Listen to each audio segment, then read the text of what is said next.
बिस्मिल्लाहिर्रहमानिर्रहीम। अस्सलाम वालेकुम नाज़रीन, आप यूट्यूब चैनल देख रहे हैं। मैं इमरान खान हूँ। सबसे पहले इमरान खान साहब ने सहाफ़ियों से जो बातचीत की वो आपके सामने रख देता हूँ। मैं अडयाला जेल में जब उनका केस चलता है तो फिर सहाफ़ी जब जाते हैं तो वहाँ बातचीत होती है। आज इमरान खान साहब ने क्या कहा? एक तो इमरान खान साहब ने कहा, परवेज़ इलाही को खराज तहसीन पेश करता हूँ और साबित कदम रहने पर मुबारकबाद देता हूँ। 77 साल उम्र है, पसलियाँ टूटी उनकी, लेकिन पीछे नहीं हटा। इंसानों और जानवरों के मुआशरे में फ़र्क होता है। इंसानों का मुआशरा लोगों के दिल जीत कर चलाया जाता है। परवेज़ इलाही की रिहाई पर खुश हूँ, उन्हें खराज तहसीन पेश करता हूँ। परवेज़ इलाही अगर पार्टी से अलहदगी का ऐलान कर देता तो उसी दिन रिहा हो जाता। बोरिस जॉनसन और हैरोल्ड मिलन को इखलाकी बुनियादों पर हुकूमतें छोड़ना पड़ी। 8 फरवरी से पहले 3 सज़ाएँ दी गईं। तमाम प्रोपेगेंडे के बावजूद लोगों ने हमें जितवाया। मुल्क में खौफ के ज़रिए सब कुछ चलाया जा रहा है। पीटीआई को जलसे तक की इजाज़त नहीं दी जा रही। खैबर पख्तूनख्वा में किसी मुखालिफ पर कोई केस किया या हमने किसी को जेल में डाला? वैसे उन्होंने इस तरह का तो काम कोई किया नहीं है पाकिस्तान तहरीक इंसाफ ने। हमें पता है कि रऊफ़ हसन पर हमले के वाक़े के पीछे कौन है। रऊफ़ हसन के साथ जो हुआ, इससे साबित हुआ है कि निज़ाम डंडे के ज़रिए चलाया जा रहा है। हमारी बर्दाश्त ख़त्म हो रही है और हम सड़कों पर एहतजाज करेंगे। मुल्की हालात की वजह से सड़कों पर नहीं निकल रहे थे। जजेस अपनी साख के लिए खड़े हो गए हैं, इसलिए इन्हें लग रहा है कि डील हो गई है। और नवाज शरीफ और मोहसिन नकवी बताएं कि पैसा बाहर कैसे गया। अच्छा, ये तो वैसे पीएमएलएन के जो सहाफ़ी हैं वो भी ये कह रहे हैं। उनका ये कहना है कि जी जजेस जो खड़े हुए हैं वो किसी पॉलिटिकल पार्टी के लिए, किसी मौक़िफ़ के लिए, किसी नैरेटिव के लिए नहीं, वो बेचारे इसलिए खड़े हो गए हैं कि उन्हें लगता है कि उनको भी आज़ादी का हक़ है। तो जो हकीकी आज़ादी की ख्वाहिश है वो अदलिया के अंदर भी पैदा हो गई है और अदलिया अपनी खोई हुई स्पेस वापस लेना चाहती है। क्या नवाज शरीफ से कोई डील नहीं की? चौधरी निसार के साथ नवाज शरीफ से मुलाकात हुई थी। सहाफ़ी का सवाल, नवाज शरीफ ने समझ लिया कि मेरे ज़मीर की कीमत सिर्फ एक सड़क है। बनी गाला की सड़क तोशा खाना के तहाइफ बेच कर बनवाई थी। लो जी, नया इंकशाफ आ गया इमरान खान साहब का। तमाम केसेस बराह रास्त नशर किए जाएँ, कौम को पता लगे चोरी किसने की। गद्दारी का भी केस चलाना है तो चलाएं, फांसी के लिए भी तैयार हो। जजेस पर जो खौफ था वो उतरता जा रहा है।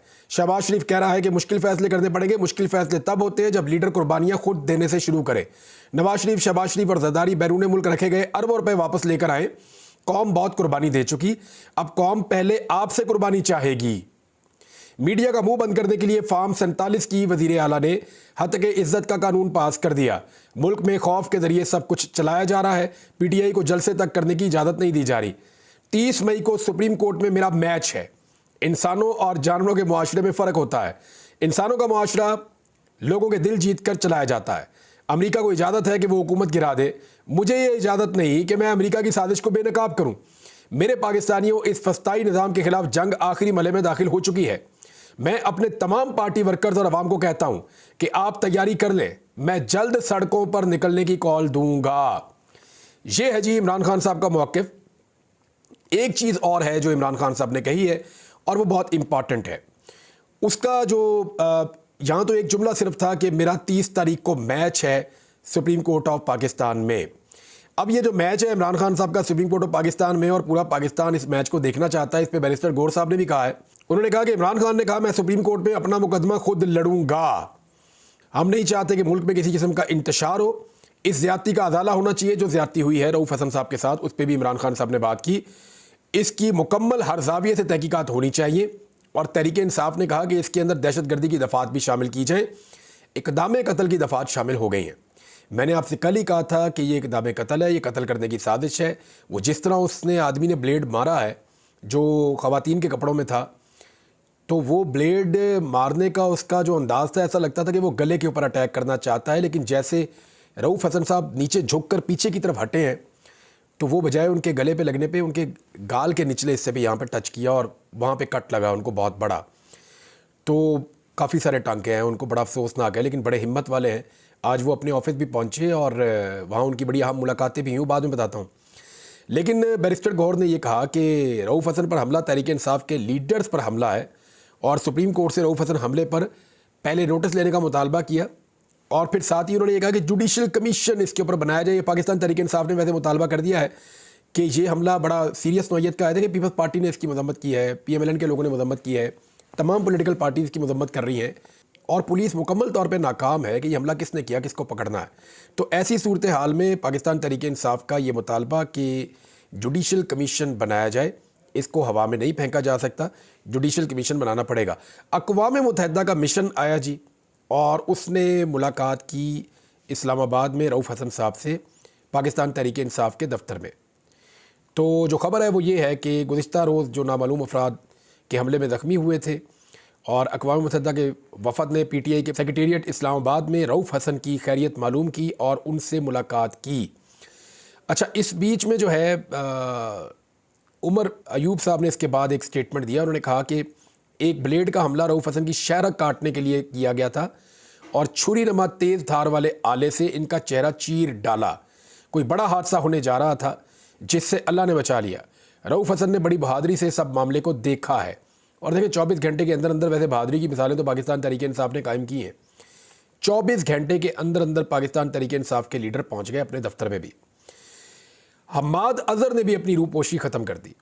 PTI के रहनुमा हम्माद अज़हर रूपोशी ख़त्म करके मंजर आम पर आ गए और ये पहुँचे इस्लामाबाद में पाकिस्तान तहरीक इंसाफ के सेक्रेटेरिएट में।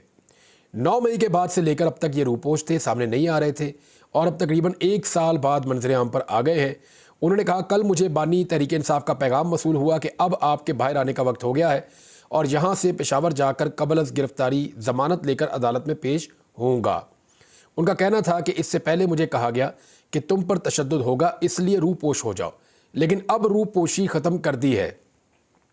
PTI रहनुमा का कहना था कि मुराद सईद समेत अब पार्टी के तमाम रूपोश रहनुमा बाहर आएंगे।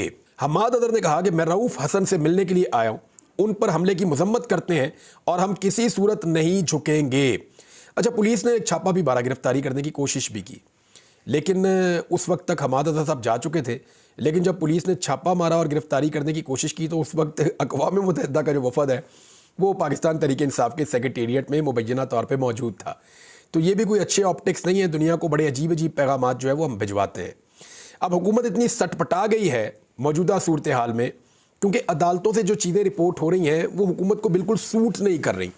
हुकूमत बहुत ज़्यादा परेशान है, ख़ास तौर पे जब जजेस खड़े हो गए, स्पेशली हाई कोर्ट्स के, सुप्रीम कोर्ट के, और वो अब खुलकर दबाव के ऊपर बात करना शुरू हो गए। वो बताते हैं एजेंसियों के बंदों के नाम लेना शुरू हो गए हैं, ऑफिसर्स के नाम लेना शुरू हो गए हैं, बात खुलकर करना शुरू हो गए हैं। तो ऐसे में अचानक से पैमरा ने एक ऑर्डर जारी कर दिया है।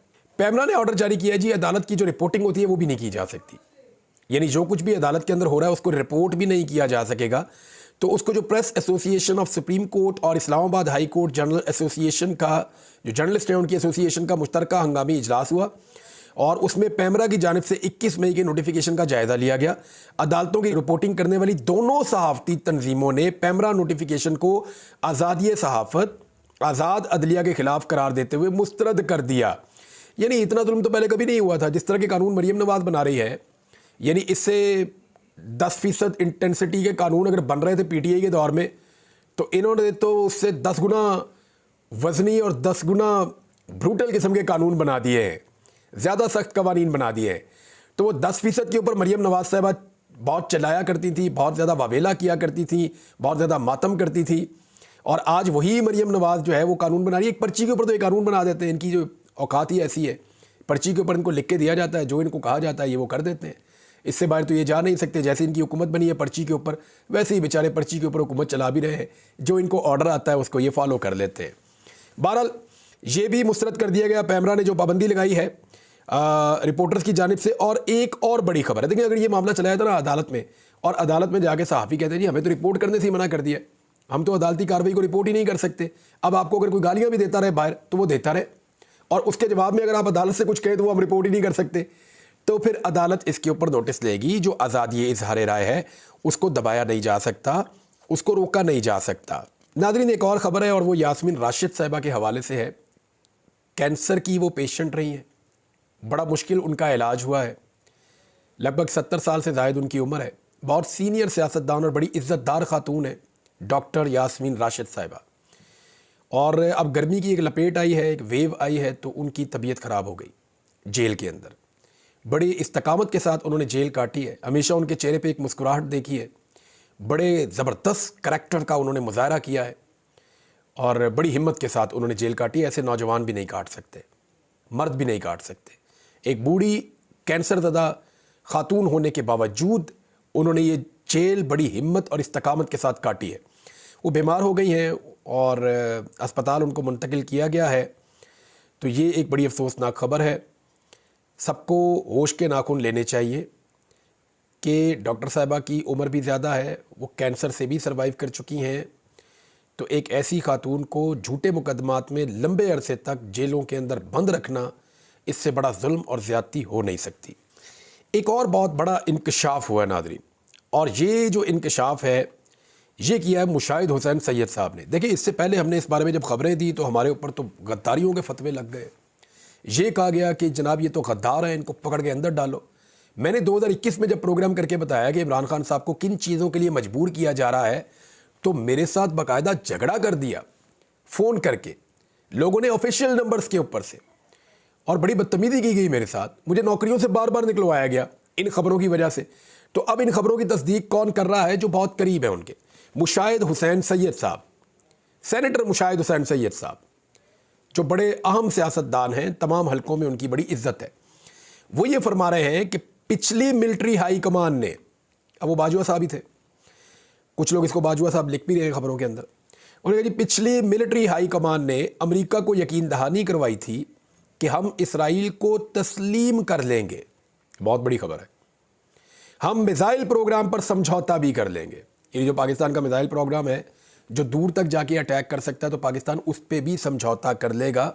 ये भी मिलिट्री एस्टेब्लिशमेंट ने या हाई कमान ने अमेरिका को यकीन दहानी करवाई थी बकौल मुशाहिद हुसैन सैयद साहब के। दो यकीन दहानियाँ हो गई, एक हम इसराइल को तस्लीम कर लेंगे, नंबर दो जो हमारा मिसाइल प्रोग्राम है, जो हमारा सारा का सारा जिस पे इन्हिसार है, उसको ऊपर भी हम समझौता कर लेंगे। और तीसरी जो बड़ी अहम चीज़ है कि हम कश्मीर को भूलकर हिंदुस्तान के साथ तिजारत भी शुरू कर देंगे। ये बात तो उन्होंने मेरी मौजूदगी में भी की थी, और बाकी बातें भी उन्होंने थोड़ी बहुत घुमा फिरा कर की थी, लेकिन ये बात तो कश्मीर वाली और भारत वाली तो उन्होंने मेरी मौजूदगी में की थी, जिस पे मैंने एक सख्त सवाल भी किया था और रिएक्शन भी दिया था।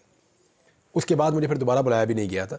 कोई बात नहीं, लेकिन बंदे को सही बात जो है वो कर देनी चाहिए।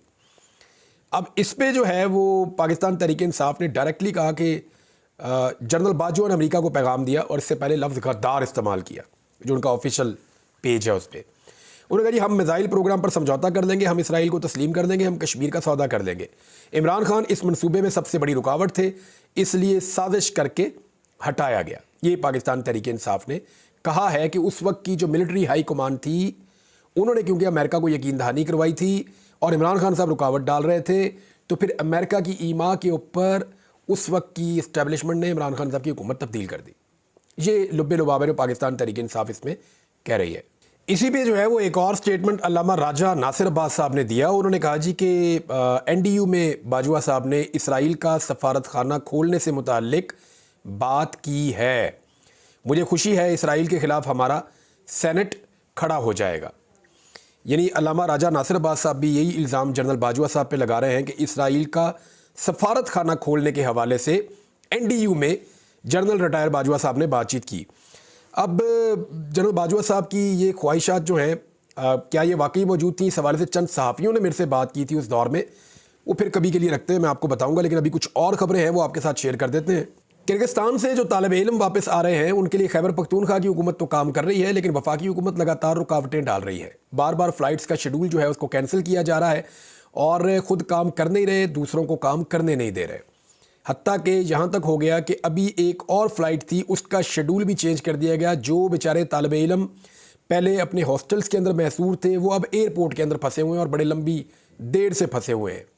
और ये प्रॉब्लम इसलिए क्रिएट किया जा रहा है ताकि वो जो माफिया वहाँ मौजूद है उनको सपोर्ट मिल सके और ज़्यादा तालिब इल्म वहीं रुके रहें।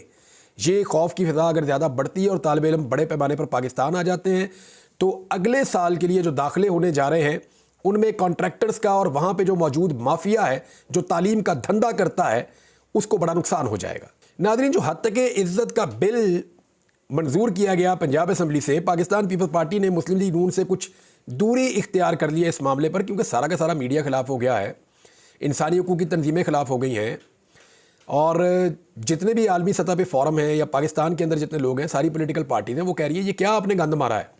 यानी इस किस्म के भी कवानीन बनते हैं जैसे आपने बनाकर रख दिए हैं, ना इनका सर है ना पैर है, और आप क्या सहाफ़त को हमेशा के लिए पाकिस्तान से ख़त्म करना चाह रहे हैं? यानी नवाज शरीफ के तो तरीक़ेकार और था ना, कभी टीवी का दफ्तर बंद कर दिया, कभी जो है वो अखबार का वो जो छीन लिया, कभी किसी नौकरी हटवा दी, कभी किसी अखबार के पेपर बंद कर लिए, कभी किसी का अखबार ही छीन के किसी और को दे दिया। तो अजीबोगरीब किस्म के हथकंडे नवाज शरीफ के हुआ करते थे। लेकिन नवाज शरीफ की बेटी तो कमाल ही कर दिया, सहाफ़त को जड़ से ही ख़त्म करने के लिए फ़ैसला कर दिया। तो ये एक अजीबोगरीब चीज़ है। पाकिस्तान पीपल्स पार्टी अब इससे अपने आप को दूर रखना चाहती है, लेकिन वो इस गुनाह में बराबर की शरीक है। वरना ओपनली आएँ और ओपनली आकर इसके ऊपर खड़े होकर असम्बली में इसकी मुखालफत करें। अब तक के लिए इतने, अपना ख्याल रखिएगा, अपने इस चैनल का भी। अल्लाह हाफ़िज़।